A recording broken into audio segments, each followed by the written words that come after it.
تعداد بیماران شناسایی شده طی 24 ساعت گذشته بر اساس معیارهای تشخیص قطعی 2434 نفر گزارش شدند که از این تعداد 1436 نفر در مراکز درمانی بستری شدند. در حال حاضر تعداد موارد بستری در بخش مراقبت‌های ویژه 3819 نفر هستند که براشون آرزوی سلامتی و بهبودی داریم.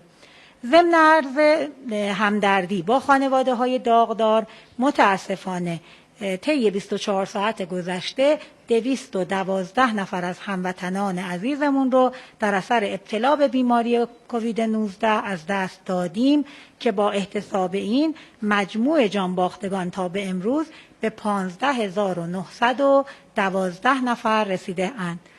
مجموع موارد شناسایی شده تا به امروز 293606 نفر هستند که از این تعداد 255144 نفر به لطف الهی و تلاش شبانه روزی همکاران ما بهبود یافتند.